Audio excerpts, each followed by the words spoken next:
My name is Emma Carter, and 3 nights ago, my husband tried to destroy me in front of 200 people. The ballroom at the Blackstone Hotel in downtown Chicago smelled like expensive perfume, whiskey, and old money. Crystal chandeliers glowed overhead while a jazz band played near the marble staircase.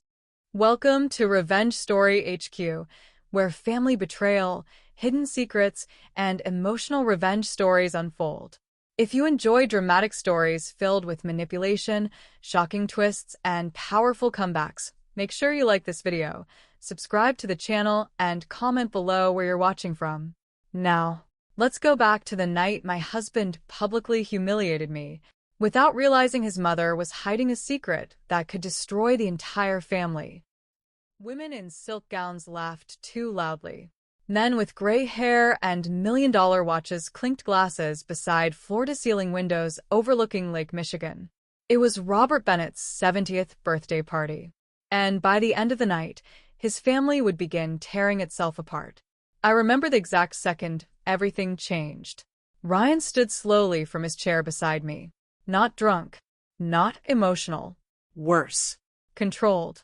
The entire room quieted instinctively when he lifted his champagne glass. That was the thing about the Bennett family. People listened when they spoke. Before we continue tonight, Ryan said calmly, there's something I need to address. My stomach tightened immediately. Across the room, Linda Bennett looked up from her wine glass. Perfect posture. Perfect makeup. Perfect calm. Her diamond bracelet shimmered beneath the chandelier light as her fingers slowly circled the clasp.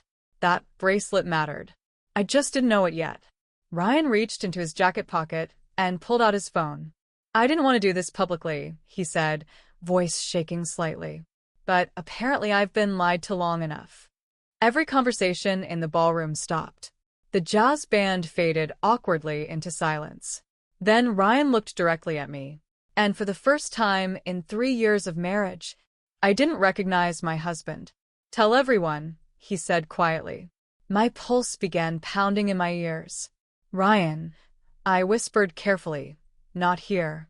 His jaw tightened. Not here, he repeated. That's interesting considering where you chose to do it. A few guests shifted uncomfortably. Someone near the back muttered, "Oh my God." Then Ryan pressed play. At first, all I heard was static. Then my voice. Soft. Breathless. Intimate. I shouldn't be doing this. A man's voice answered. Tyler's voice. My husband's younger brother. Then, why can't you stop? The room froze. Even now, remembering it makes my skin crawl. Because it sounded real. Terrifyingly real. Another pause. Then my voice whispered. Ryan can never find out. Gasps rippled across the ballroom. Someone dropped a glass near the bar. I looked toward Tyler instinctively. He had gone completely pale. No, Tyler said immediately. Ryan, listen to me. Shut up. Ryan's voice cracked like a gunshot across the room. Tyler stopped talking. And Linda? Linda stayed perfectly still. Watching. Observing. Her fingers sliding slowly across that diamond bracelet. Enjoying it. That's when I realized something horrifying. This wasn't spontaneous. This was orchestrated. Carefully. Patiently. Publicly. Ryan stared at me like he was waiting for me to confess. But I said nothing. Because screaming would have made me look guilty. And because 2 weeks earlier, I had already heard the recording.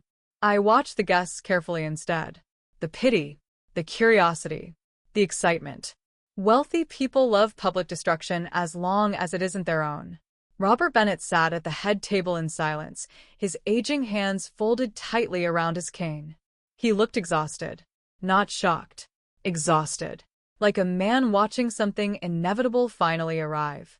Say something, Ryan demanded. I met his eyes carefully. Then I looked at Linda. Still touching the bracelet. Still calm. And suddenly, I understood this wasn't about cheating. It never was. Where did you get the recording? I asked softly. Ryan blinked. What? The recording, I repeated. Who gave it to you? His hesitation lasted less than a second. But I noticed it. Linda noticed me noticing it. Tiny things mattered in that family. Tiny hesitations. Tiny glances. Tiny silences. That was how the Bennets hurt people. Quietly. Ryan swallowed hard. I found it myself. Lie. I knew it immediately. And judging by the way Linda's bracelet stopped moving for half a second, she knew I knew. But that wasn't even the worst part. Because standing across the ballroom, beside the staircase, Tyler looked terrified. Not guilty. Terrified. And that was the moment I realized something was very wrong. Very, very wrong. Because Tyler Bennet was many things. Weak. Avoidant. Desperate for approval. But not disloyal. Which meant someone wanted Ryan to believe this badly enough to destroy the family publicly. And in that moment, only one person in the room looked calm enough to have planned it. Linda Bennet. My mother-in-law. The woman who never screamed. The woman who destroyed people politely.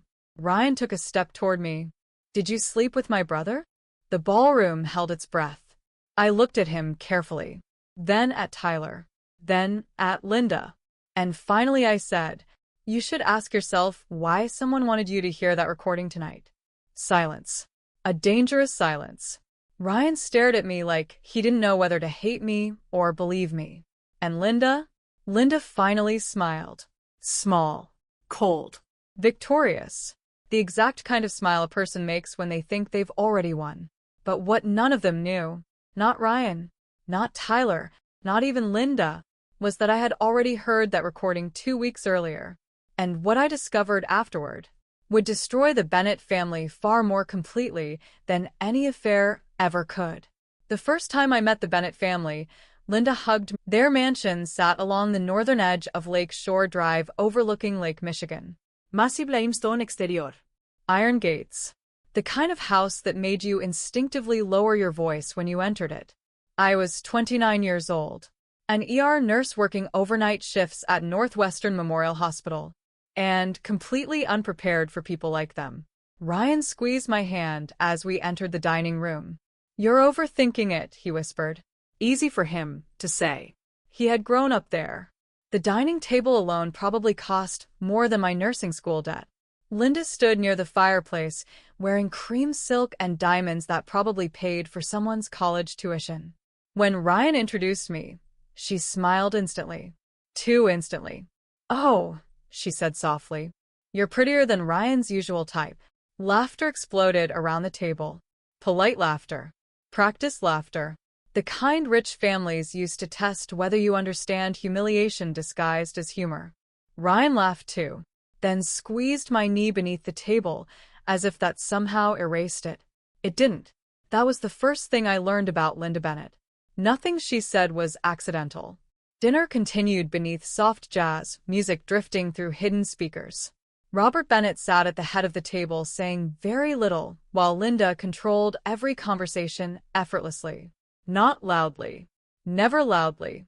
She guided conversations the way surgeons guide scalpels. Precise. Controlled. Intentional. So, Emma, Linda said while sipping wine, Ryan mentioned your mother worked in retail? I nodded carefully. She managed a department store outside Milwaukee. How nice. 2 simple words. But somehow she made them sound tragic. Across the table, Tyler stared down at his plate. Quiet. Nervous. At one point Linda asked him why he still hadn't accepted a position at the family company. Tyler answered softly, I'm considering other options. Linda smiled without looking at him. Of course you are. Silence. Tiny silence. But it changed the entire atmosphere instantly. Tyler stopped talking after that. And suddenly I noticed something strange. Everyone in that family monitored Linda constantly. Robert watched her reactions before speaking. Ryan softened his opinions when she disagreed. Tyler looked physically anxious whenever she shifted her tone. Even the house staff moved carefully around her. Not fear exactly. Conditioning. That was the word. Years of emotional conditioning. After dessert, Linda offered to show me the house. We walked through endless hallways lined with old Bennet family portraits. Generations of wealth staring down from gold frames. You must find this lifestyle very different, Linda said casually. I guess a little. Her heels clicked softly against hardwood floors. Ryan has always had a generous heart. He likes rescuing people. I stopped walking. There it was. The insult beneath the compliment. Linda turned slowly toward me, still smiling. I'm sure you understand what I mean. And suddenly, I did. To Linda Bennett, I would never be Ryan's equal. I was the outsider he brought home. The middle-class nurse pretending to belong among people born into power. You know, Linda continued gently, families like ours survive because we understand loyalty. She reached up absently and touched her diamond bracelet. Tiny movement. Quick. Instinctive. What exactly does that mean? I asked. Her smile widened slightly. It means blood always reveals itself eventually. Something cold moved through my stomach when she said it. Not because of the words. Because of the certainty behind them. Like she already knew something everyone else didn't. I wish I had left right there. But I didn't. Because Ryan wasn't like them. At least, that's what I believed then. And the terrifying part? I think Ryan believed it too. 2 months after our wedding, Linda invited the entire glasses and polished silverware while rain tapped softly against the dark lake outside. Everything about the evening felt staged. Too formal. Too careful. Robert barely touched his food. Tyler drank too much wine. Ryan seemed distracted. And Linda? Linda looked excited. That frightened me more than anything else. Halfway through dinner, she stood slowly and picked up a stack of sealed envelopes. I think it's time everyone understood Robert's long-term wishes for the family. No one spoke. The staff quietly left the room. Even the atmosphere seemed to tighten. Linda handed envelopes around the table personally. Ryan, Tyler, Ashley. Robert's attorney. Then finally, Me. her fingers lingered slightly when she handed me mine. Again, that tiny smile. I opened it carefully. Empty. Not blank. Empty. No documents. No paperwork. Nothing. The silence that followed felt deliberate. Engineered. Across the table, Ashley looked away immediately. Tyler froze. Ryan frowned at his own papers, clearly confused. Linda tilted her wine glass slowly. Oh dear, she said softly. That one must have slipped through. Nobody moved. Nobody defended me. Not Ryan. Not Robert. Nobody. I could actually feel the humiliation rising into my chest. Hot. Sharp. Public. And Linda? Linda touched her diamond bracelet again. Slowly. Enjoying herself. That was the second thing I learned about Linda Bennett. Cruelty relaxed her. I folded the empty envelope carefully and placed it beside my plate. I'm sure it was an accident, I said calmly. Linda's eyes flickered slightly, because she expected emotion, embarrassment, anger, reaction. But I had spent years working trauma floors in Chicago hospitals. You learn quickly that emotional control is survival. Dinner continued after that. Or, at least everyone pretended it did. But something had shifted. Robert refused to look directly at me the rest of the night. Not guilt. Fear. And that disturbed me far more. Because powerful men rarely fear anything openly. Especially not their own wives. Later that evening, I stepped outside onto the lake patio alone. Cold air hit my skin instantly. The lake was black beneath the rain clouds. Behind me, I heard the patio door slide open. Robert Bennett stepped outside slowly, holding a whiskey glass. For several seconds, neither of us spoke. Then quietly, almost painfully, he said, "I'm sorry about tonight." I turned toward him carefully. For the envelope? His jaw tightened. For all of it. And suddenly, I realized he wasn't talking about dinner anymore. Rain tapped softly against the patio railing while Robert Bennett stared out at Lake Geneva like a man trying to calculate the weight of his own regrets. Up close, he looked older than usual that night. Tired. Not physically. Emotionally. "You don't owe me an apology," I said carefully. "Yes," he replied quietly. Ido. Inside the house, I could still hear faint laughter drifting through the dining room. Artificial laughter. Polite laughter. The Bennett family specialized in pretending nothing was wrong. Robert took a slow sip of whiskey, then finally looked at me directly. You're smarter than they think you are. The statement caught me off guard. Who's they? A pause. Long enough to matter. My family. Not our family. My family. Tiny distinction. Huge meaning. Wind moved across the lake, carrying the smell of rain and pine trees. Robert lowered his voice.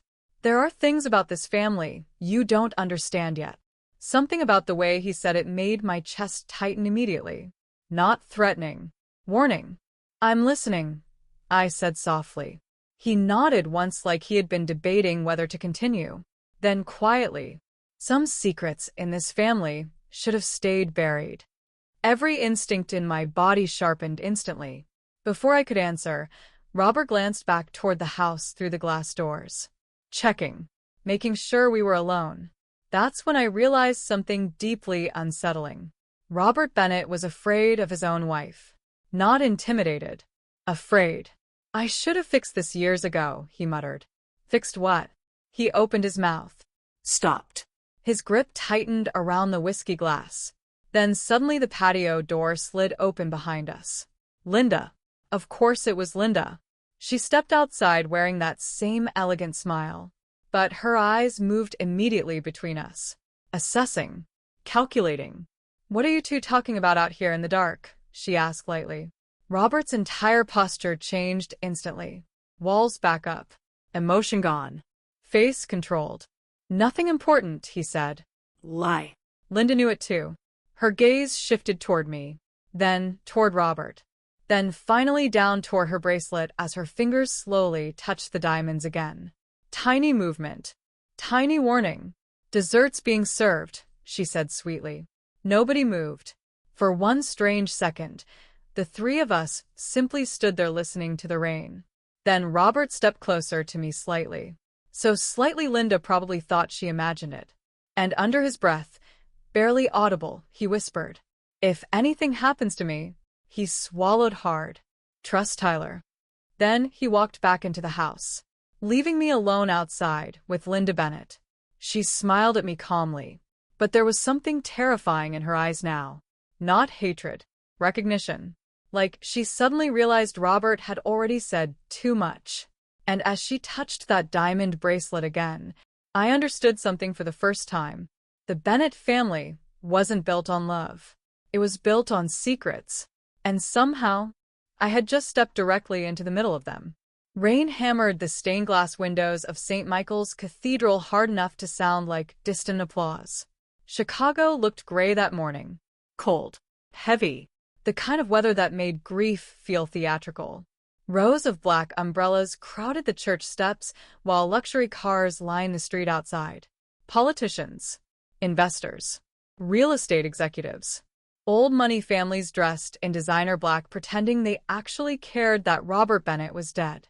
Inside the cathedral, the air smelled like wet wool and lilies.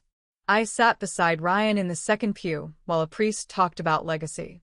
Legacy. That word almost made me laugh. Because Robert Bennett's legacy was sitting 3 rows ahead of me touching her diamond bracelet while fake tears rested perfectly beneath her mascara. Linda Bennett looked beautiful at funerals. That realization made something inside me feel sick. She lowered her head slowly as people approached to offer condolences, accepting sympathy like royalty receiving tribute. Controlled. Elegant. Untouchable. But that wasn't what unsettled me most. Tyler was sweating. I noticed at the moment we entered the cathedral. His knee bounced constantly beneath the pew. His fingers trembled every few minutes. He kept looking toward Linda, then away quickly whenever she noticed. Like a man terrified of saying the wrong thing. That's when I realized something was very wrong. Ryan leaned closer to me during the service.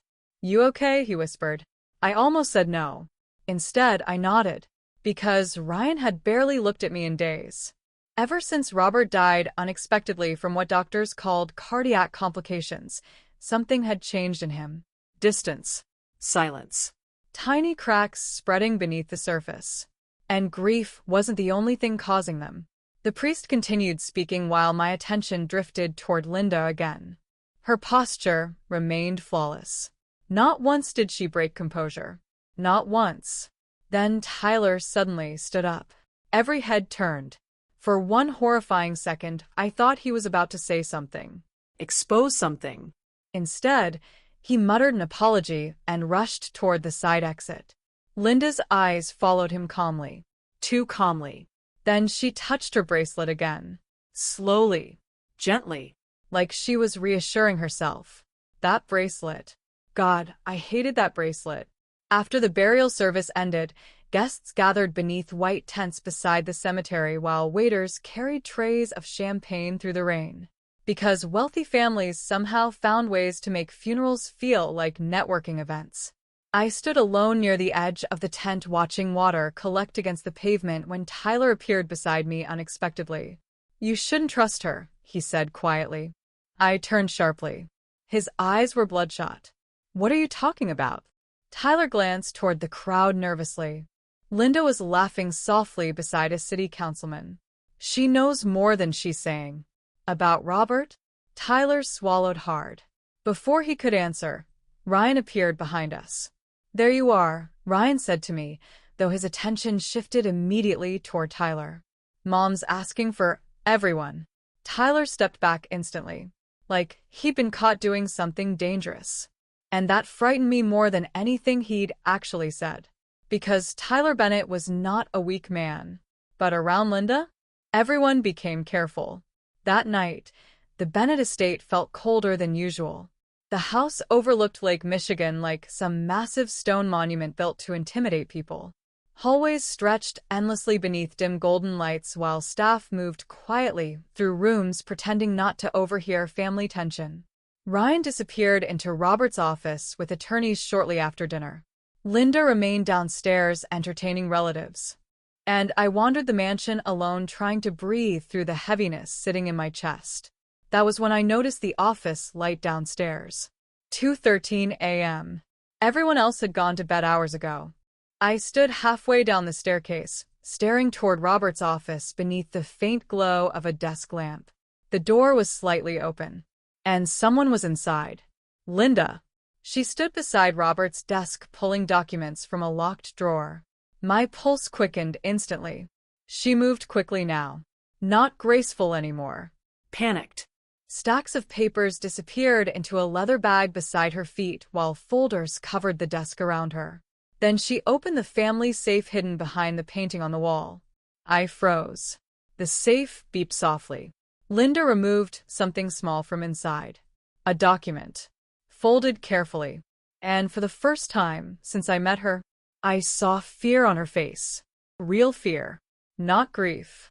Not sadness. Fear. That was the moment I realized Robert hadn't died peacefully, leaving his family united. He had left behind something dangerous. Something Linda desperately needed to hide. Then the floorboard beneath my foot creaked. Linda's head snapped toward the doorway instantly. I stepped back into darkness before she could fully see me. But my heart wouldn't stop pounding. Because deep down, I already knew whatever Linda had taken from that safe, Robert never intended for her to have it. And somehow, it involved me. The accusation came the next morning over breakfast. Quietly. Of course it did. The Bennett family never believed in scenes unless they could control them completely. Sunlight poured through the massive dining room windows, while silverware clinked softly against expensive china. Fresh coffee filled the room. A private chef moved silently between tables. And Linda Bennett sat at the center of it all wearing cream-colored silk like she hadn't spent half the night emptying Robert's office safe. Ryan sat beside me scrolling through emails on his phone, exhausted and emotionally numb. Tyler looked worse than yesterday. Pale. Distracted. Like he hadn't slept at all. I barely touched my food. Then Linda folded her napkin carefully and said, "There's something missing from Robert's office." Every sound in the room disappeared. Ryan looked up immediately. Linda's voice remained calm. Controlled. A confidential legal document was removed from the safe sometime after the funeral. No one spoke. I watched her carefully. Watched the way her thumb brushed the edge of her bracelet. Slowly. Deliberately. Enjoying this. Ryan frowned. What kind of document? Linda sighed softly, like this conversation physically pained her. One involving family assets. Tyler shifted uncomfortably. Then Linda looked directly at me. Not aggressively. Worse. Disappointed. The security system recorded someone entering Robert's office around 2:13 this morning. I felt cold instantly, because I had been awake at 2:13, watching her. Ryan turned toward his mother slowly. Who was it? Linda paused just long enough to tighten the tension. The system logged your access code. Ryan blinked. What? The office was opened using your credentials. Now, everyone looked at him. And then, At me. Linda lowered her eyes carefully. Emma was the only other person who knew Robert's temporary security code. The room went silent again. Heavy silence. Dangerous silence. That's when I realized what she was doing. Not accusing me directly. Leading everyone else there themselves. Manipulation always worked better when people believed the conclusion was their own idea. Ryan stared at me. Confused. Hurt. Emma, the way he said my name shattered something inside me. Not anger.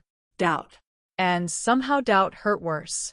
I didn't take anything, I said carefully. Linda nodded sympathetically. I'm sure there's an explanation. God. She was good. Tyler suddenly stood up, so fast his chair scraped against the floor. This is insane, he muttered. Linda's eyes shifted toward him instantly.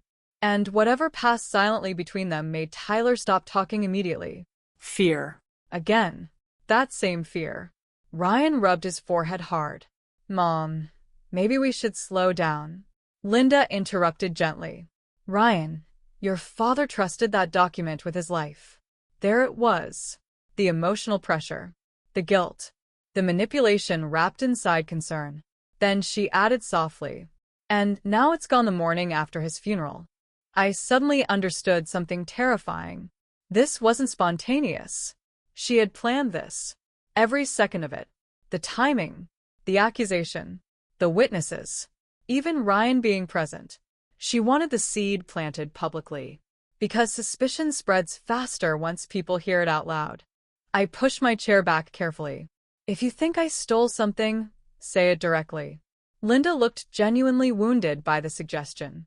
Oh, Emma, she said softly. Why would I ever want to believe that? That almost made me lose my mind. Because it was the exact tone nurses used calming violent psychiatric patients. Gentle. Condescending. Designed to make you look unstable if you reacted emotionally. I looked at Ryan. Waiting. Praying he would stop this. Defend me. Instead, he asked quietly. Did you go into Dad's office last night? And just like that, I realized I was alone. Not fully abandoned yet, but close enough to feel it coming. I stared at him for several seconds. Then I answered truthfully. No. Which technically wasn't a lie. I had stood outside the office. Not inside it. But Ryan still looked uncertain. And Linda noticed. Of course she noticed. Her bracelet caught sunlight as her fingers touched it again. Tiny diamonds flashing like warning signals. That bracelet meant victory. I knew that now. The rest of breakfast dissolved into strained conversation and fake normalcy, but the damage had already been done. By noon, household staff were whispering. By evening, family friends stopped answering my texts. And by nightfall, Ryan barely spoke to me at all. That was the moment the isolation truly began. But that wasn't the worst part. Not even close. Because later that night, while walking past Linda's office upstairs, I heard my own name. And what I overheard next changed everything. Isolation does not happen all at once. That's what makes it terrifying. It happens quietly, gradually, like watching lights go out one room at a time inside your life. 3 days after the accusation, my phone stopped ringing.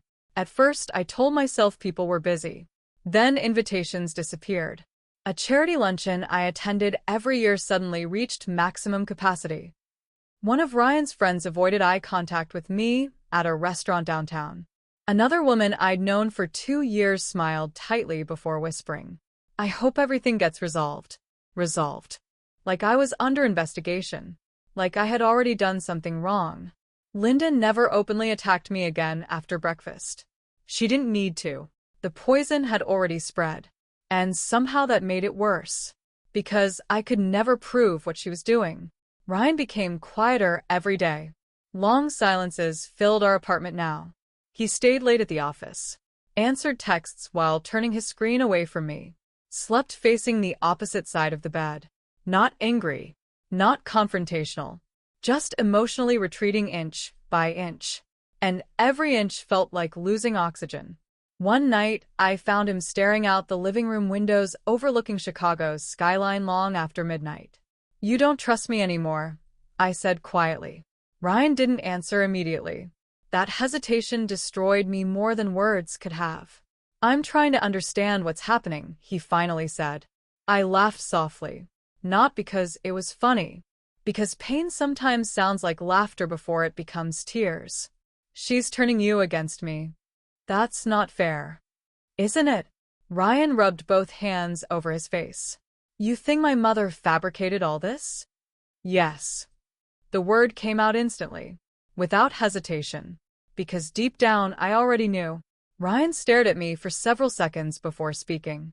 "You're asking me to believe my mother manipulated security footage and staged a theft days after my father died?" No. Iwispara. "I'm asking you to notice what's right in front of you." But he couldn't. Or wouldn't. And maybe those were the same thing now. That night Ryan slept in the guest room for the first time. I sat alone in our bedroom staring at the city lights outside, while something heavy settled into my chest. Linda wasn't trying to destroy my reputation. She was trying to separate me from Ryan completely. And the terrifying part? It was working. A week later, I returned to the Bennett estate to pick up some personal items Ryan had left behind after temporarily moving back there to help his mother. That excuse almost made me sick. The house felt different now. Colder. Even the staff avoided me. As I walked upstairs toward Ryan's old bedroom, I heard voices nearby. Linda's office door was slightly open. I almost kept walking. Almost. Then I heard my name. "She's already pulling him away from the family," Linda whispered. Another voice answered quietly. Male. I couldn't identify it immediately. If Ryan finds out about the baby, everything falls apart. Every muscle in my body locked. "The baby?" Silence followed. Then Linda spoke again. "That girl has already caused enough damage." Girl. Not woman. Not Emma. Girl. Like she was talking about an inconvenience. The male voice lowered further. "You should have handled this years ago." My pulse started pounding. Handled what? Then I heard movement inside the office. I stepped backwards silently just before the door opened. Linda emerged first. Perfect posture. Perfect expression. But her eyes scanned the hallway carefully. Searching. I stayed hidden behind the corner wall, barely breathing. A second later, another man stepped out behind her. Not family. Mid-50s. Dark suit. Silver watch. And when he turned slightly, I recognized him instantly. Michael Reeves. The Bennett family attorney. That's when real fear finally hit me. Because lawyers do not secretly discuss babies after funerals unless something catastrophic is being hidden. I waited until they disappeared downstairs before moving again. My heart was beating so hard it hurt. The baby. What baby? And why would Ryan finding out change everything? That was the moment I realized this family wasn't hiding one secret. They were hiding several. And somehow, all of them led back to me. I couldn't stop thinking about the baby. For 3 straight nights, the words replayed inside my head while sleep became impossible. If Ryan finds out about the baby, everything falls apart. Not a baby. The baby. Specific. Important. Dangerous. And the more I thought about it, the more I realized something horrifying. Linda Bennett was not protecting a secret. She was protecting a timeline. That meant evidence existed somewhere. People like Linda always kept evidence. Not because they were careless. Because control required records. And suddenly I knew exactly where to look. Robert's office. The Bennett estate was quiet Thursday afternoon when I returned pretending to pick up more belongings. Rain tapped softly against the windows while staff prepared for some investor dinner later that evening. Nobody stopped me, but I noticed the looks. Pity from some people, suspicion from others. Linda had poisoned the atmosphere so completely that even silence felt hostile now. I waited until the downstairs hallway emptied before slipping into Robert's office. The room still smelled faintly like his cologne. Mahogany shelves, leather chairs, muted lighting. The office of a man who built an empire while quietly drowning inside it. I closed the door carefully behind me. Then I started searching. Not drawers first. Too obvious. I searched bookshelves, picture frames, Cabinets. Robert had been meticulous. Men like him always hid important things in places that felt personal. 20 minutes passed before frustration started rising in my chest. Nothing. Then I noticed something strange. One photo frame on the bookshelf had less dust around its edges.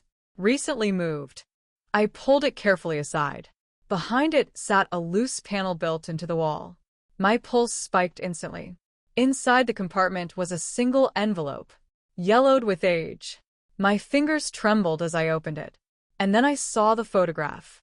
A young Linda Bennett stood outside a hospital holding a newborn baby wrapped in pink blankets. She looked terrified. Not elegant. Not powerful.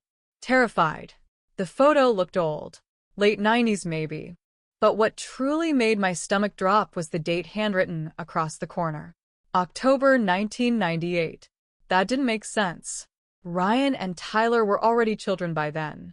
I turned the photo over slowly. 3 words were written across the back in faded ink.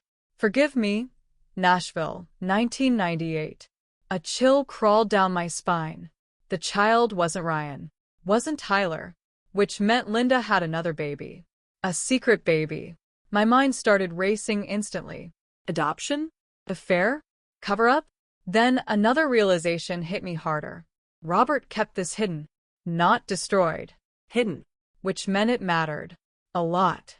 Suddenly footsteps echoed outside the office. I froze. The doorknob moved slightly. My heart nearly stopped. But the footsteps continued past the room. I exhaled shakily. Then looked down at the photograph again. That baby had been hidden for over 20 years. And somehow, I was standing in the middle of a secret powerful enough to destroy the Bennett family. But that wasn't even the worst part. Because as I slid the photograph back into the envelope, something else fell out. A folded piece of paper. Small. Creased. Old. I opened it carefully. And the moment I read the name written inside, I realized Robert Bennett had been trying to tell me the truth before he died. The piece of paper inside Robert's hidden envelope contained only 2 things: a phone number and a handwritten sentence. Tyler knows more than he admits. I stared at those words for a long time inside Robert's office while rain tapped softly against the windows. Robert had known. Even before he died, he had known Tyler was connected to whatever Linda was hiding. Which meant Tyler's fear wasn't grief. It was pressure.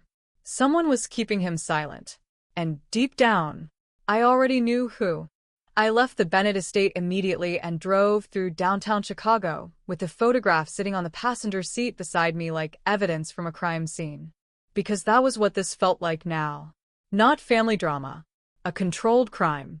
By the time I reached my apartment, the sky had already darkened. My phone buzzed twice with missed calls from Ryan. No voicemail. No texts. Just silence disguised as concern. I ignored both calls and dialed the number Robert left me instead. The line rang 3 times. Then Tyler answered, breathing heavily, like he'd been expecting bad news. Where did you get this number? He asked immediately. We need to talk. Long silence. Then, you shouldn't be calling me. You already know why I am. Another silence. I heard a car door slam somewhere near him. Then Tyler lowered his voice. Tomorrow. 11 a.m. Riverside Diner. Come alone. The line disconnected. The next morning, Chicago looked frozen beneath gray clouds and dirty snow piled along sidewalks. Riverside Diner sat just outside the city near the interstate. Old leather booths, weak coffee, truck drivers passing through. The kind of place wealthy people never entered. Which probably made Tyler feel safer. He was already there when I arrived. Baseball cap, pulled low. Dark circles beneath his eyes. Half-finished coffee sitting untouched in front of him. He looked like a man collapsing slowly from the inside. The second I slid into the booth, he spoke. "You need to stop digging." No. Tyler rubbed both hands over his face. "Emma, you don't understand how dangerous this is." "The baby," I said quietly. His entire body froze. There it was. Confirmation. I leaned forward slowly. "Who is she?" Tyler stared at the table for several seconds before answering. "Robert started suspecting something around 8 years ago." Suspecting what? That Linda lied about more than money. The waitress approached with coffee. Tyler immediately stopped talking until she walked away. Paranoia. Real paranoia. Not dramatics. That scared me more than anything else. Tyler finally looked up again. "My father hired private investigators before he died." I felt my pulse quicken. He thought Mom was hiding financial accounts at first. Offshore stuff. But then he found Nashville. The photograph suddenly flashed through my mind. 1998, I whispered. Tyler nodded slowly. He discovered records connected to a private hospital there. What kind of records? Tyler swallowed hard. Birth records. My chest tightened. And the baby? He hesitated, then leaned closer across the booth. That's when Mom started panicking. A cold feeling spread through me. Why? Tyler's voice dropped almost to a whisper. Because Linda wasn't afraid of losing money. He looked around the diner nervously before finishing. She was afraid of DNA. The words landed like ice water. DNA. Not scandal. Not gossip. Bloodlines. Suddenly, every strange thing Linda ever said made sense. Blood always reveals itself eventually. Oh my God. I stared at Tyler. You think someone in the family isn't Robert's biological child? Tyler didn't answer directly, which was answer enough. Then he said something that made my stomach drop even further. Dad changed his will before he died. I blinked. What? He rewrote everything. Who knows? Mom. The lawyers. Maybe Ryan. My heart stopped. Ryan knows. I said maybe. Tyler leaned back, exhausted. Emma, you need to understand something. None of this started because of you. But it became about me. Yes. The honesty in his voice terrified me. Then Tyler reached into his coat pocket and slid a folded receipt across the table. A company paid to create the recording from the party. I unfolded it carefully. A digital media firm. Anonymous client. Professional audio manipulation services. My blood ran cold. The affair recording was fake, I whispered. Tyler looked miserable. I think Mom planned that party weeks in advance. I looked back up at him slowly. Why? He held eye contact for the first time since we sat down. Because you were getting too close to something. And suddenly I realized something horrifying. Robert hadn't left clues for me by accident. He had been preparing me for war. I listened to the recording 17 times. 17. That was how long I sat alone in my apartment while snow drifted outside the windows and the fake audio played through my laptop speakers over and over again. My voice. Tyler's voice. Breathing. Whispers. Fabricated intimacy. It sounded disturbingly real. That was the terrifying part. Not perfect. Real. Like someone had built it carefully from tiny pieces of truth. I stared at the waveform on the audio software Tyler secretly sent me. Different compression layers. Artificial stitching. Spliced pauses. Somebody professionally engineered this. And suddenly the humiliation from Robert's birthday party hit me all over again. The staring guests. The silence. Ryan's face. Linda watching calmly while the recording destroyed me publicly. She hadn't been improvising. She had orchestrated every second. My phone buzzed unexpectedly. Ryan. I hesitated before answering. What? Heavy silence greeted me first. Then, where were you yesterday? No hello. No concern. Just suspicion. At work. That's not what Tyler said. Of course not. I closed my eyes slowly. Ryan sounded exhausted, emotionally hollow, like someone being pulled in opposite directions until they no longer recognize themselves. You've been meeting with him behind my back. I'm trying to understand why your mother framed me. Ryan exhaled sharply. You hear yourself, right? There it was again. That subtle shift. The one where he spoke to me carefully now, like I might be unstable. Linda was winning. Not because Ryan fully believed her, because she made certainty impossible. And doubt destroys relationships faster than hatred ever could. You really think I'd cheat on you with Tyler? I asked quietly. Ryan didn't answer immediately. That hesitation broke something inside me permanently. Finally, he said, I don't know what to believe anymore. Then the call ended. I stared at my phone for several seconds afterward, feeling physically sick. Not angry. Heartbroken. Because Linda had managed to do exactly what manipulators do best. She isolated me emotionally before destroying me publicly. But she made one mistake. She underestimated how observant I was. 2 hours later, I sat inside a private investigation office downtown while a forensic audio analyst replayed the recording through expensive studio monitors. His name was David Klein, mid-40s, former FBI cybercrime consultant. Calm voice, sharp eyes, the kind of man who trusted evidence more than people. After 15 minutes, he removed his headphones slowly. This recording is manipulated. I felt adrenaline surge through my chest. You're sure? Yes. He rotated the monitor toward me. Wave distortions filled the screen. See these cuts? Multiple voice samples were stitched together using AI enhancement software. I stared at the screen. So somebody fabricated the affair. Yes. David clicked through metadata, then frowned. What? The editing software license traces back to a shell company. He typed rapidly. Several corporate filings appeared. Then he stopped completely. That's interesting. What? The shell company connects to an administrative consulting firm in Chicago. He opened another document. And there it was. One name. Paula Green. Linda Bennett's personal assistant. My stomach dropped. Oh my God. David leaned back slowly. Whoever organized this had money, planning, technical resources. Linda. Every piece kept leading back to Linda. Then David opened one final recovered file attached to the project archive. Deleted text logs. Corrupted, but partially restored. My pulse spiked as he enlarged the screen. One message became visible. The party will destroy her completely. I stopped breathing, because suddenly I could see the entire thing clearly. The accusation, the recording, the isolation. It was never emotional. It was strategic. A removal operation. Linda wasn't trying to punish me. She was trying to erase me from the family before I uncovered something catastrophic. And the closer I got to the truth, the more dangerous she became. Nashville smelled like rain and old memories. I landed just after noon beneath dark Tennessee clouds with Robert's hidden photograph tucked inside my coat pocket and Tyler's warning replaying endlessly inside my head.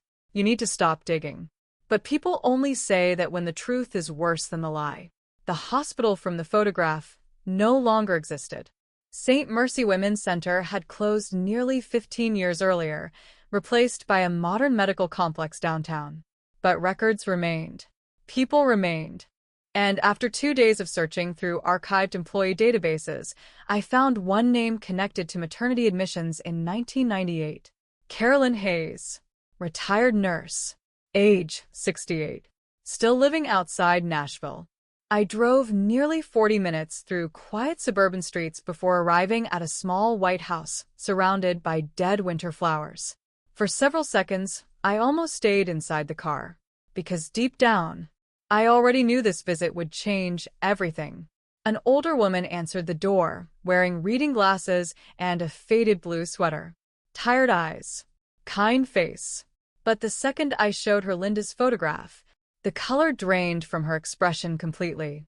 "Oh my God," she whispered. She knew instantly. That terrified me. Carolyn invited me inside without another question.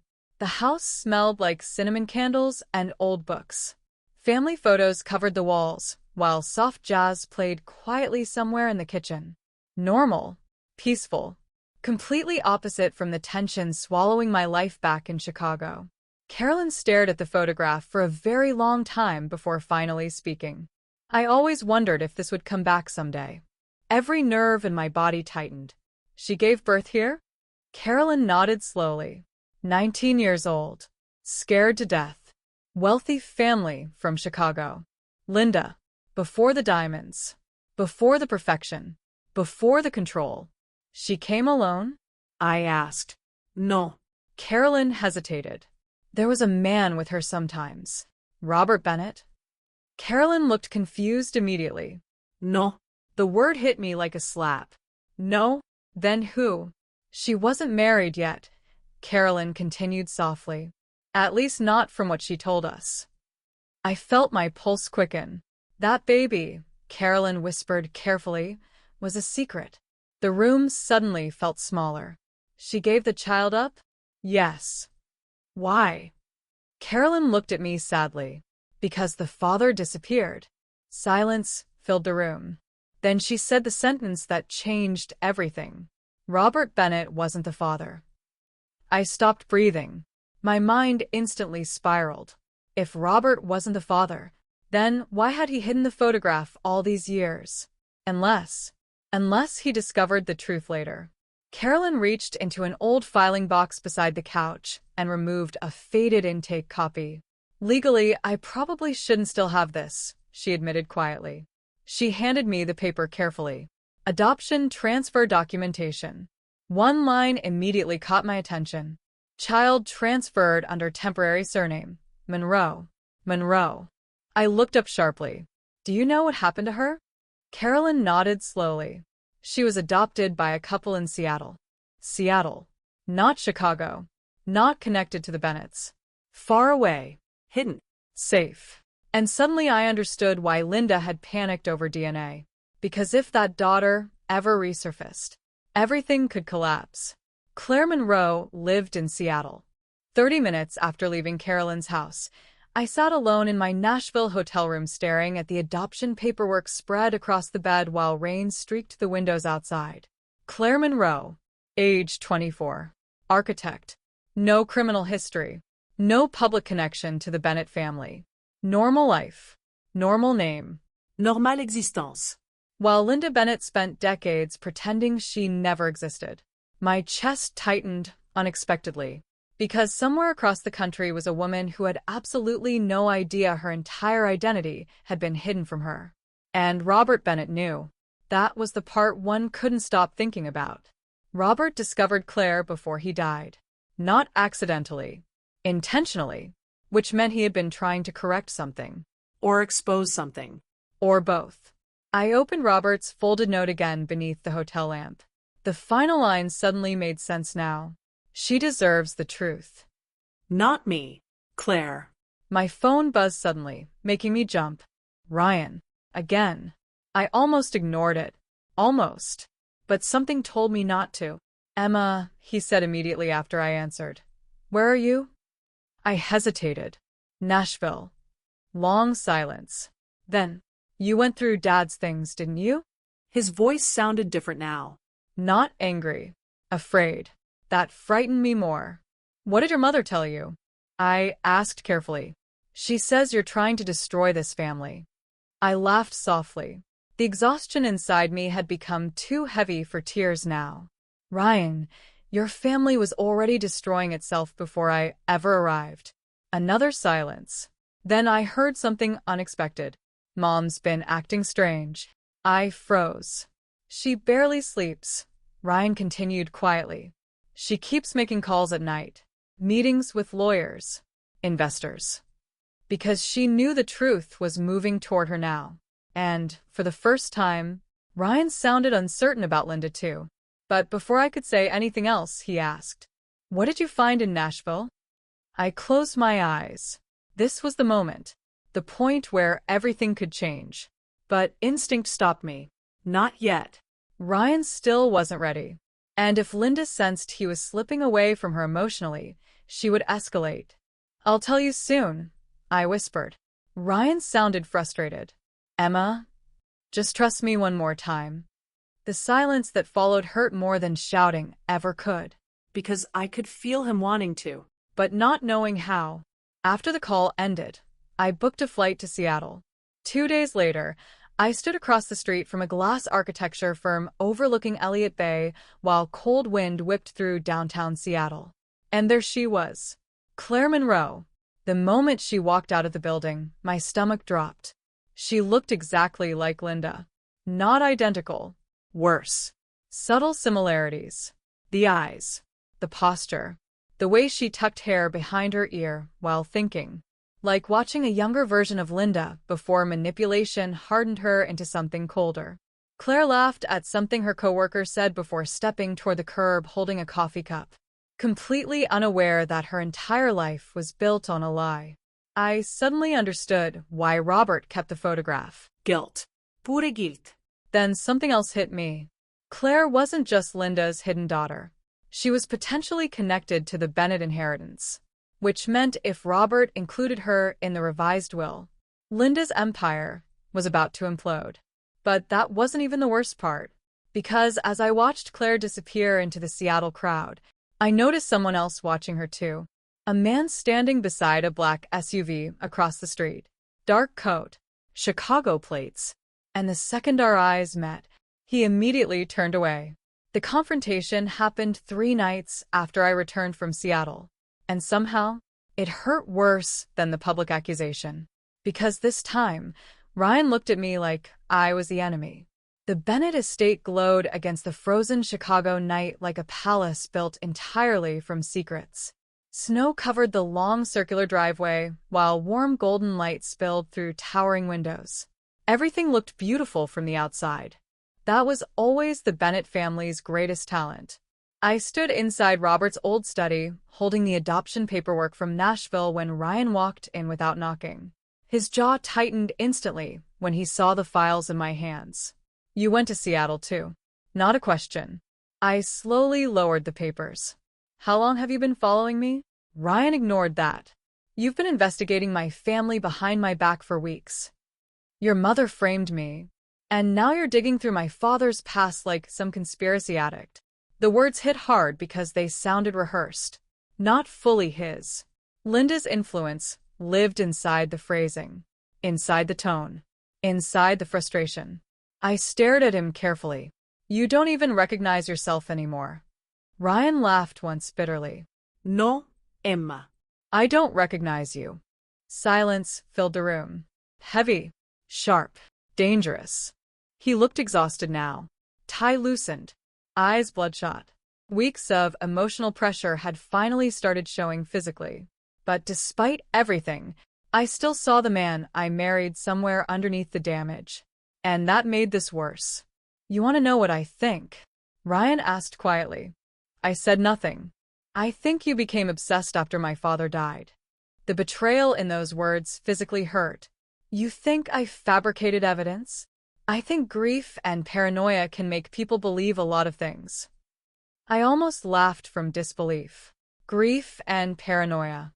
Meanwhile, his mother had literally orchestrated a fake affair recording and publicly humiliated me in front of 200 people. But Linda had manipulated something deeper than facts. She manipulated loyalty, family conditioning, emotional guilt. And now Ryan stood in front of me, defending the woman slowly destroying both of us. "She's lying to you," I whispered. Ryan's face hardened instantly. "Stop. She's terrified because Robert found something before he died." "Stop. She had a daughter for 24 years. Stop." The shout echoed violently through the study. For the first time since I met him, Ryan Bennett truly looked angry. Not cold, not distant. Angry. His breathing turned uneven. "You don't get to come into my family and destroy what's left of it." I stared at him in disbelief. Destroy? Linda framed me, manipulated him, destroyed our marriage piece by piece. And somehow I had become the threat. That was the moment I realized something devastating. Ryan wasn't defending Linda because he trusted her completely. He was defending the version of reality that hurt less.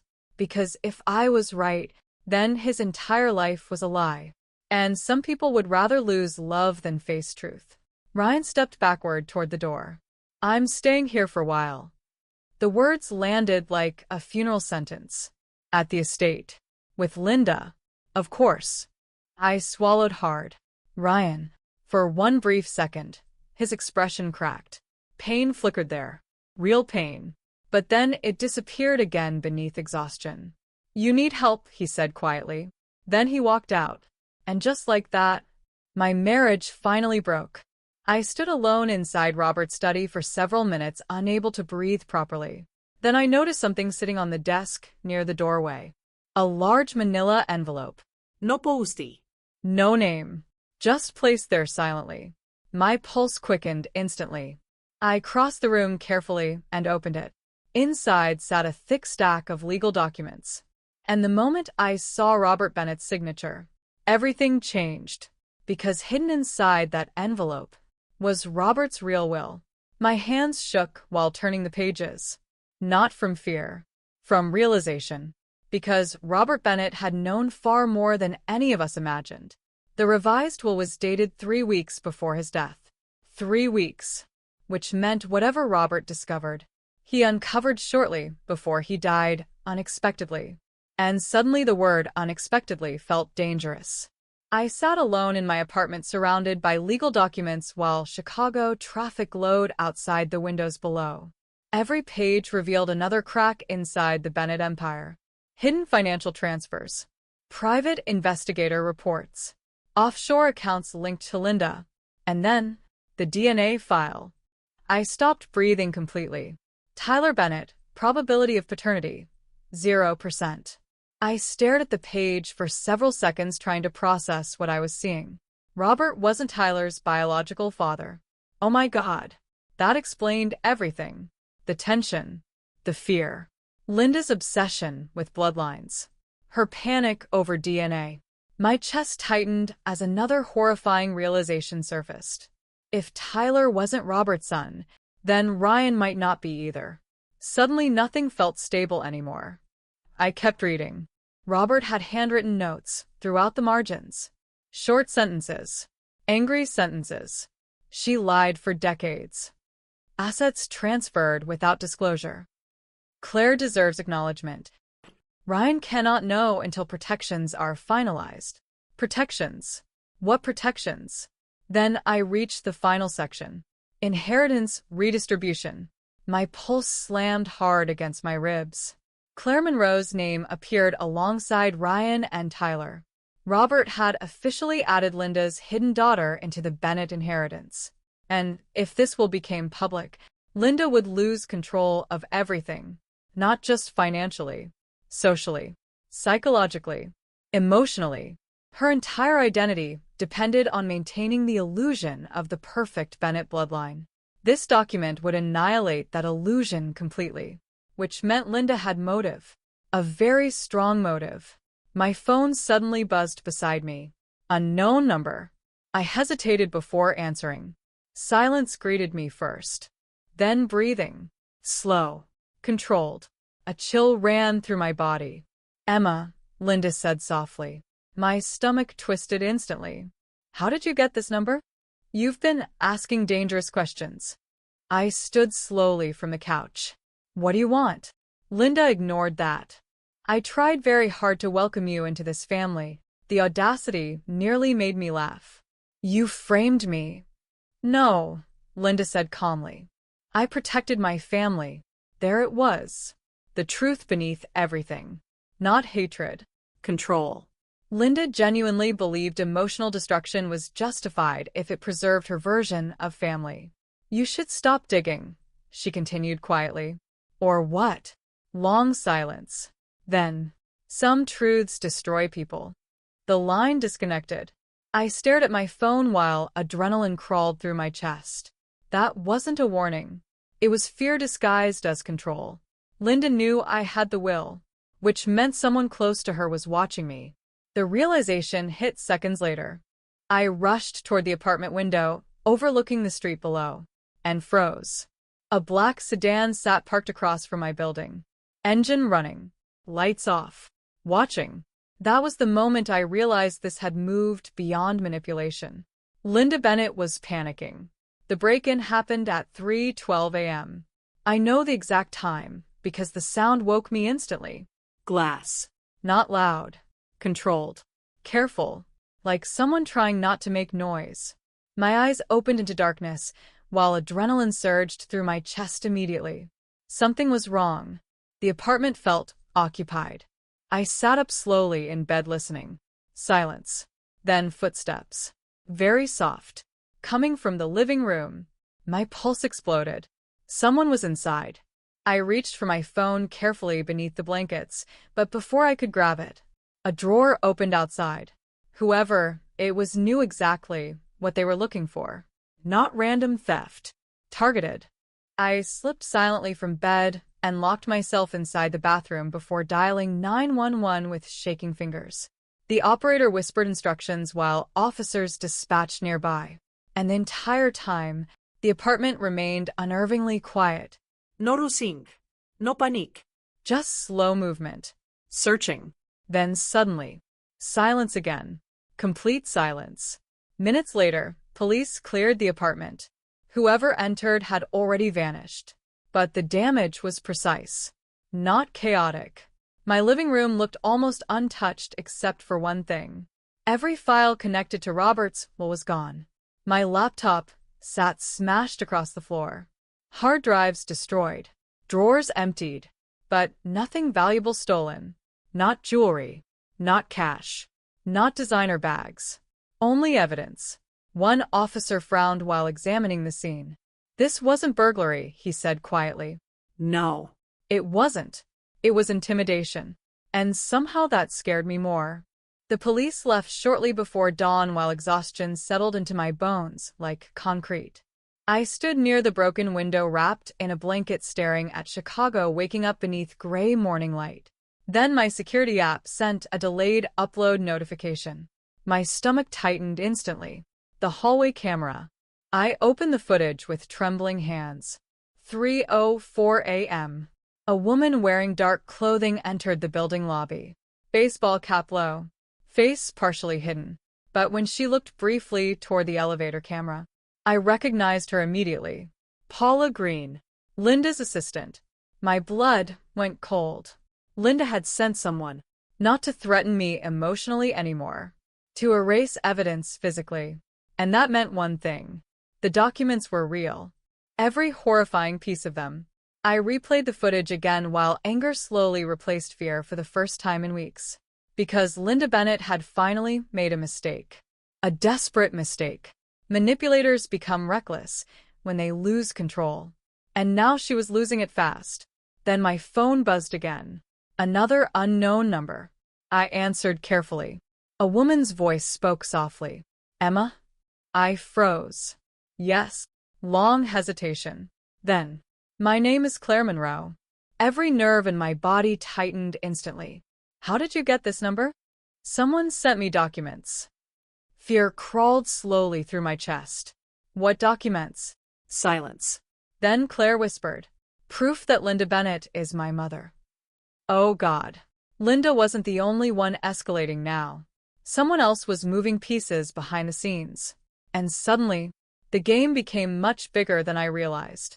Claire arrived in Chicago during the first snowstorm of December. The city looked frozen beneath white skies, while traffic crawled slowly through downtown streets coated in slush and ice.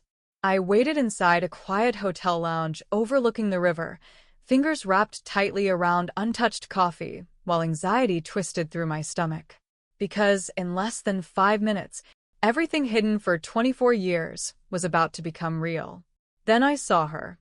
Claire stepped through the revolving doors wearing a long black coat dusted with snowflakes. And for one terrifying second, I thought Linda had walked into the room. The resemblance felt stronger up close. Same eyes. Same posture. same controlled expression. Except Claire carried sadness Linda no longer possessed. She spotted me immediately and approached slowly. Neither of us spoke at first. What could you even say in a moment like this? Hello. Your entire identity was stolen from you by one of the most manipulative women I've ever known. Instead, I stood awkwardly. Claire sat across from me quietly. Then she asked the question I had been dreading. Is it true? Her voice cracked slightly on the last word. That tiny crack broke my heart, because unlike Linda, Claire still allowed herself to feel things honestly. I slid the photograph across the table carefully. Young Linda holding the newborn baby outside St. Mercy Hospital. Claire stared at it silently for several seconds. Then tears filled her eyes immediately. Oh my God, the way she whispered it made my chest ache. She knew about me, not my mother. She. Distance. Pain. I nodded slowly. Yes. Claire wiped tears quickly, like she hated showing emotion publicly. When I got the package, I thought it was some kind of scam. What package? She opened her purse shakily and removed a large envelope. Inside were copies of Robert's investigation notes, DNA records, inheritance amendments, everything. Someone had sent Claire the truth anonymously, and I already knew who. Robert, or someone working for him before he died. Claire stared down at the documents. He contacted me once. I blinked. What? 3 months ago. Every muscle in my body tightened. Claire swallowed hard. A man called claiming to represent someone from Chicago. He asked questions about my adoption. Robert. He had found her before his death. And maybe he was trying to fix everything before Linda stopped him. Claire looked up at me again. Why now? Because Robert died. Because Linda panicked. Because secrets buried for decades were finally collapsing.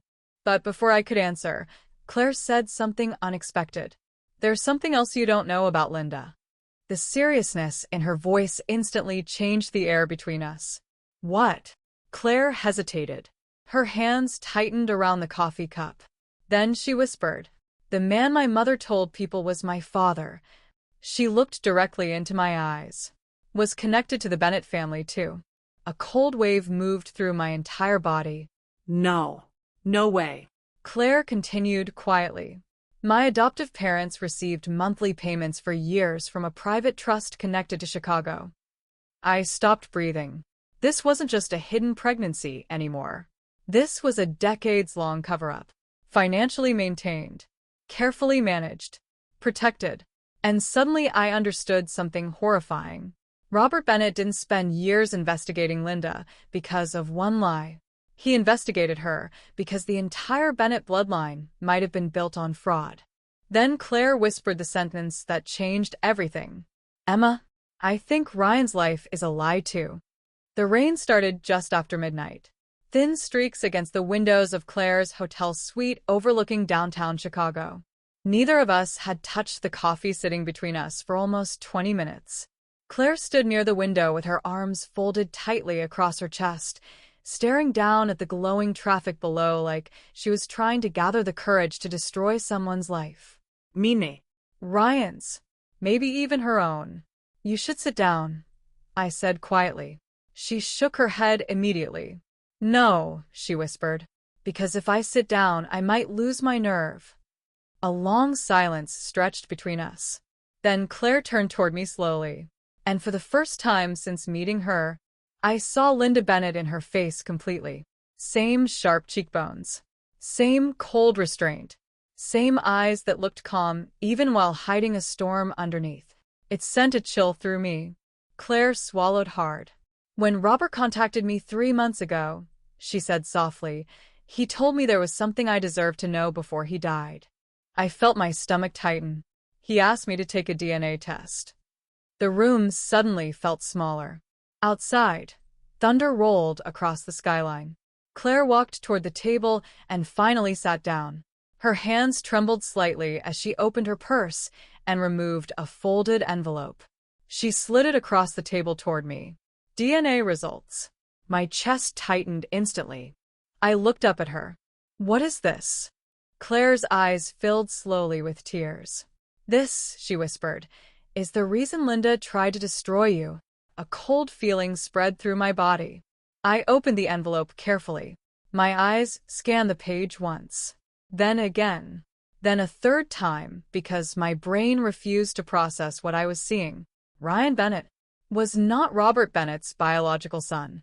The air disappeared from my lungs. No, I whisperat instinctively. Claire nodded slowly.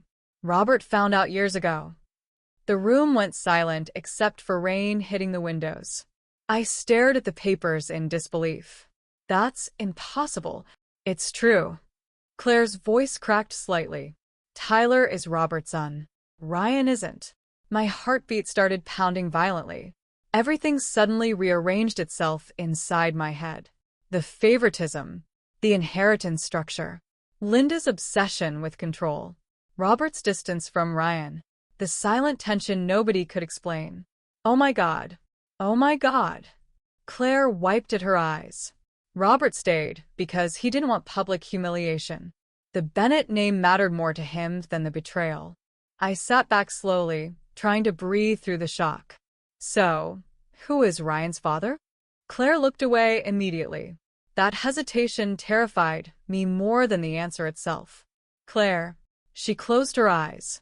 Robert's business partner. I froze. The man who helped build the Bennett empire. Every nerve in my body tightened. Suddenly, the entire family history felt rotten underneath the surface. A lie wrapped in money and polished marble floors. Claire continued quietly. Robert discovered the affair when Ryan was 11. Linda begged him not to expose her. Said it would destroy the family. I remembered Linda's voice. Her constant obsession with appearances. Control. Perfection. Not love. Never love. Control. That's why Robert changed the will, Claire whispered. He wanted the truth protected after his death. I looked back down at the DNA results. My hands were shaking now. And then the worst realization hit me. The birthday party. The accusation. The recording. The public humiliation. It was never about cheating. It was never about me. Linda wasn't trying to protect Ryan from betrayal. She was trying to keep him distracted, emotionally unstable, focused on me. Anything to stop him from discovering the truth about himself. The room suddenly felt ice cold. Claire looked at me carefully. You understand now, don't you? I nodded slowly. Every piece finally connected. Linda had been managing panic for years. Robert's death destroyed the last thing keeping her secrets buried. And I had accidentally become the threat standing closest to the truth. I leaned back slowly, staring at the rain outside. Then I whispered the sentence that changed everything. The birthday party accusation was never about me. Claire's eyes filled with tears. No, she said quietly. It was about survival. And for the first time since this nightmare began, I realized Linda Bennett was finally losing control. But that wasn't the worst part, because at that exact moment, my phone started vibrating. Ryan was calling. Again. And again. And again. I answered on the fourth ring. Before I could speak, Ryan's voice exploded through the phone. Where are you? I sat upright immediately. What happened? His breathing sounded uneven. Panicked. Terrified. Then he said 5 words that made my blood run cold. My mother knows about Claire. And the line went dead. The charity gala was held inside the Blackstone Hotel ballroom. 500 guests. Politicians. Investors. News reporters. Old money Chicago families dressed in diamonds and black tuxedos. Everything glittered beneath crystal chandeliers. And standing in the center of it all was Linda Bennett. Perfect posture. Perfect smile. Perfect control. But I knew better now. Because panic changes people. Even dangerous people. And, tonight, Linda was terrified. I stood near the ballroom entrance beside Claire, watching the crowd move around us. Claire's hands shook slightly. You don't have to do this, I whispered. Yes, she said immediately. Her voice cracked. Ido. Across the room, Ryan stood beside Tyler near the stage. He looked exhausted. like someone who hadn't slept in days. When his eyes found mine, something inside him shifted instantly. Not anger, not resentment, Fear. because deep down, he already knew. Linda approached the microphone gracefully. The ballroom quieted immediately. "Thank you all for joining us tonight," she said warmly, her voice smooth as silk. "A master performer. I know the Bennett family has experienced difficult times recently." The ballroom screens behind her suddenly flickered. The ballroom erupted into whispers. People turned toward Linda slowly. And for the first time in decades, Linda Bennett looked afraid publicly. Real fear. I stepped forward. Every eye in the room followed me. My heels echoed across the marble floor. Slow. Controlled. Calm. Linda stared at me with pure hatred now. "What have you done?" she whispered. I stopped only a few feet away from her. "Nothing," I said softly. "I just stopped protecting your lies." The screens changed again. A photograph appeared. Young Linda in Nashville, holding a newborn baby. Claire stepped forward beside me. The room exploded with confusion. Linda's breath caught visibly. "No," she whispered. Claire's voice trembled as she faced the crowd. "My name is Claire Monroe," she said quietly, "and Linda Bennett is my biological mother." The silence that followed felt violent. Ryan stared at Claire like his entire world was collapsing in real time. Then Tyler looked toward Linda slowly. "Oh my God." The final document appeared on screen. DNA results. Ryan Bennett, 0% paternal match to Robert Bennett. The room erupted. Somebody dropped a champagne glass. Reporters rushed forward instantly. Questions exploded everywhere. Ryan's face turned completely pale. He looked toward Linda slowly. Broken. Confused. Like a child suddenly realizing his entire life had been staged. Linda shook her head desperately. "Ryan. Who is my real father?" His voice cracked violently across the ballroom. The question hit like a gunshot. Linda's entire body stiffened. For a moment, nobody moved. Nobody breathed. And then something happened I never thought I would witness. Linda Bennett lost control. "No," she screamed suddenly. The sound shocked the room. Because the Bennetts never screamed. Ever. But now Linda's carefully constructed mask was shattering publicly. "You don't understand what I sacrificed for this family," she yelled. Tears streamed down her face. "I protected all of you." Ryan stepped backward slowly, like he no longer recognized her. Tyler looked sick. Claire started crying silently. Investors whispered furiously. Cameras flashed nonstop. And Linda finally exposed herself completely. Right there in front of everyone. Exactly the way she feared most. Publicly. Irreversibly. Alone.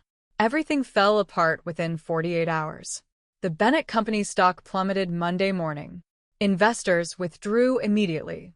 Lawsuits surfaced by noon. By Tuesday night, 3 board members resigned publicly. News channels replayed Linda's breakdown on a loop. The Bennett scandal. The Chicago dynasty built on lies. The charity gala meltdown. Everywhere. There was no controlling it anymore. No polished statements. No elegant manipulation. Truth spreads differently once rich people start panicking. And Linda Bennett had spent her entire life underestimating what panic could do. I watched most of it from my apartment overlooking Lake Michigan. Quiet. Still. Emotionally exhausted. Rain rolled against the windows while reporters crowded outside the Bennett estate downtown.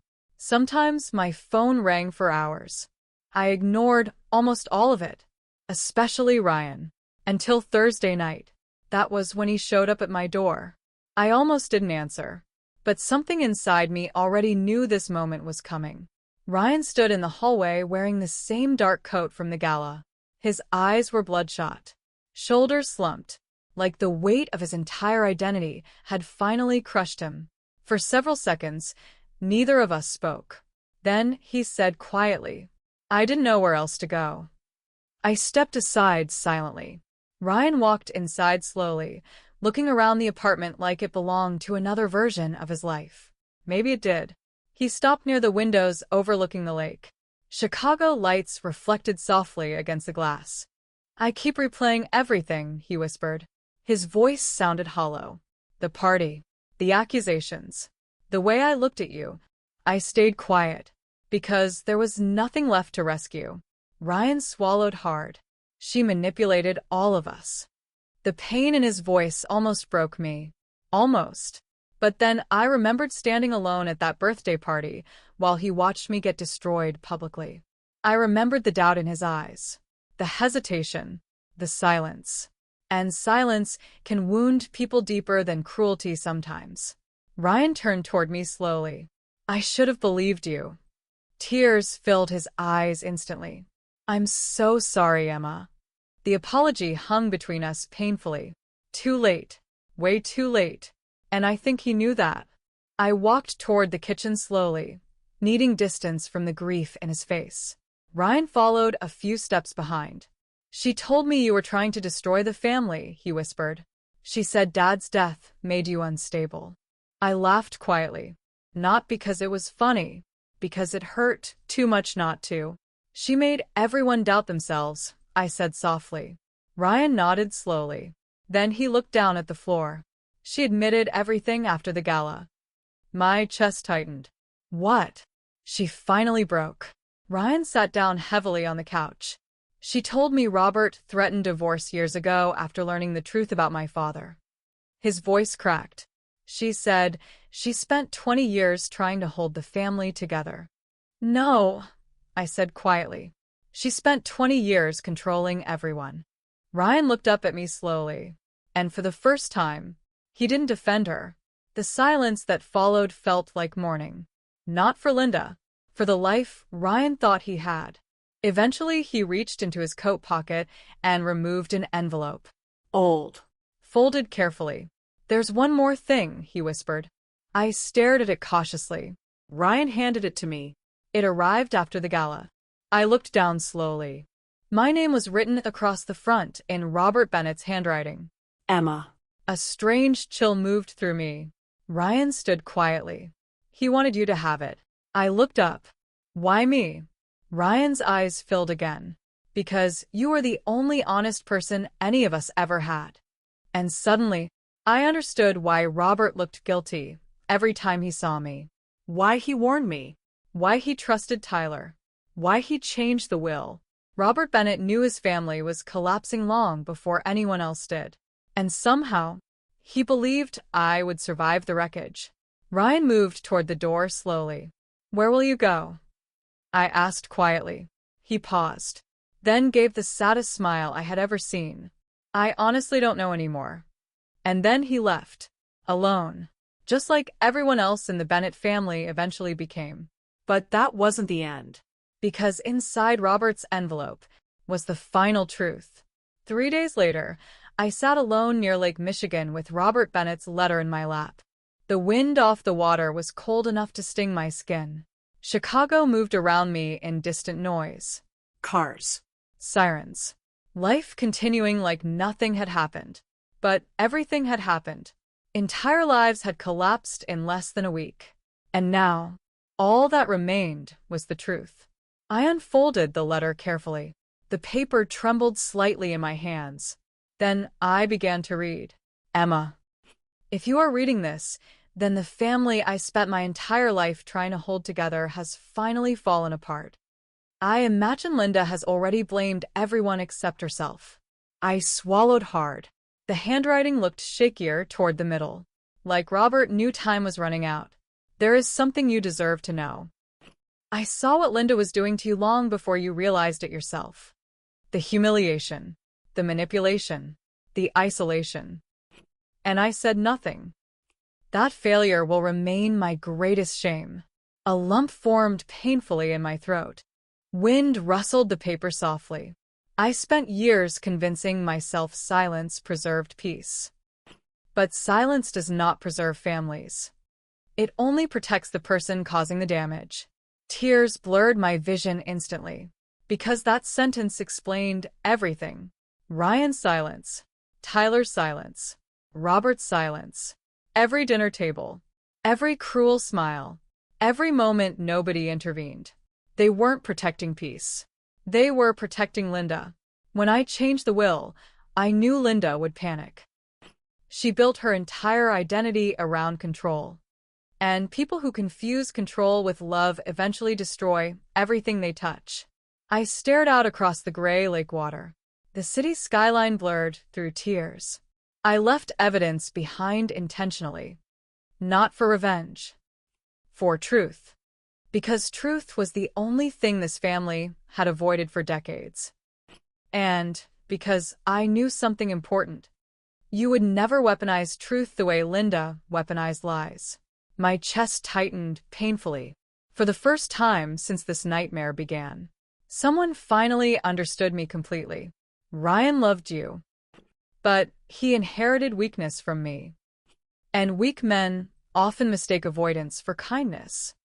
Do not let his apology trap you inside guilt. A tear slid down my cheek slowly. The wind carried voices from somewhere behind me. Distant laughter. Normal life. It felt unreal. If there is any redemption left for this family, it will not come through money or inheritance. It will come through honesty. Something we should have valued long ago. I closed my eyes briefly. Then read the final paragraph. Emma. The Bennett family did not collapse because of secrets. Families survive secrets all the time. We collapsed because one woman spent her entire life confusing control with love. And the rest of us were too afraid to stop her. I stopped reading. The lake stretched endlessly in front of me. Cold. Quiet. Free. For several minutes, I simply sat there breathing. No more accusations. No more manipulation. No more performances. Just silence. Real silence. The peaceful kind. Not the dangerous kind the Bennetts hid behind for years. I folded the letter slowly and looked out at the Chicago skyline one final time. Then I stood and walked away from the wreckage of the Bennett family forever.